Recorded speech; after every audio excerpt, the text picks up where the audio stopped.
This saxophone neck has been cut short, and to find out how long I'm going to extend it at the tip end, I have to do a little exact measuring.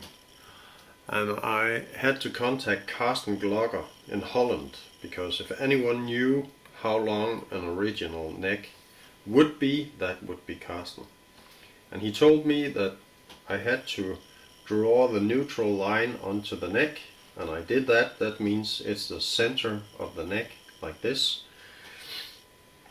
And I put a little steel wire here to measure and just, place it on the line like this all the way out. And I measured that this neck only measures 17.5 centimeter, and it's supposed to be 19.5 centimeter. That means that exactly 2 centimeters my extension needs to be, and that is about this much. I fixed the tip so it's nice, round, and a smooth cut here, so it's possible to solder a new extension onto that. This is a 1mm silver plate, and I'm just gonna mark up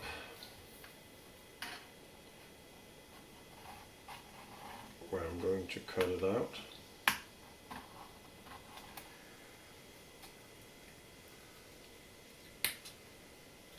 Alright, now it needs just to be a little round tube, and we can put it on here.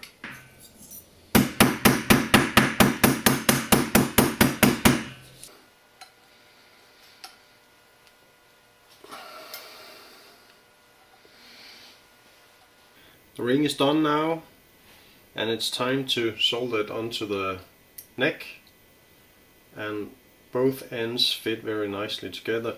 The ring is slightly larger material, or thicker material. It's 1mm thick, and the neck is 0.8mm thick, but that's not gonna be a problem.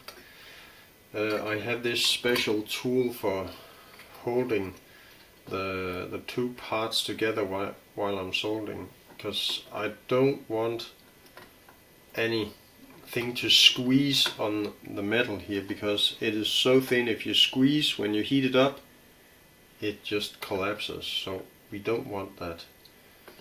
So this nice little contraption, it's just a very simple way of keeping these two together. It has very, very slight pressure, but the pressure is going this way, and that's not gonna harm the neck while I'm soldering.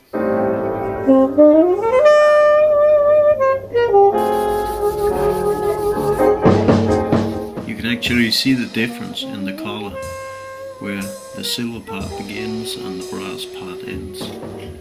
The next step will be making an unterslung mechanism that's going up here for the octave pip, and yeah, let's go.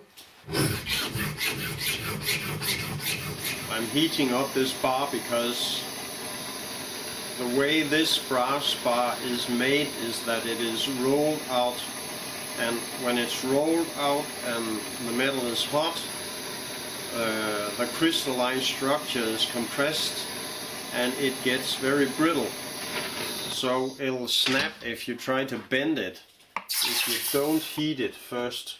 So I heat it up and cool it down, and then the brass becomes much easier to bend and work with.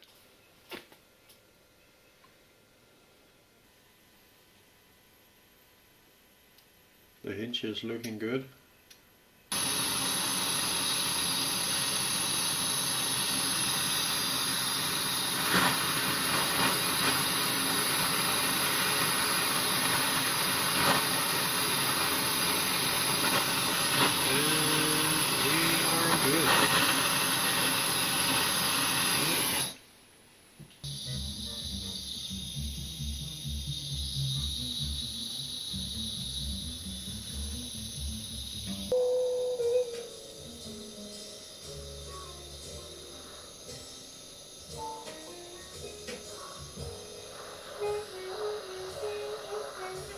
Well, the neck is coming on very nicely. I think the unterslung mechanism is mounted on, and it's actually working nicely. It's making a little noise, but I'm not done removing all the, you know, little fine adjustments. We'll do that later. This is just a rough work. Okay, so, well, now I just need to fit in a little spring on the back here, and I need to polish it, and the neck is done. Alright, so next thing up I think might be making a new octave mechanism on the actually horn, because you know the old Conn tips the wrong way, well, at least in European hands. So I'm gonna make a Selma style octave mechanism that tips, what you call that, to the right instead of to the left. Yeah, that's pretty much it, but this is the neck and the octave mechanism.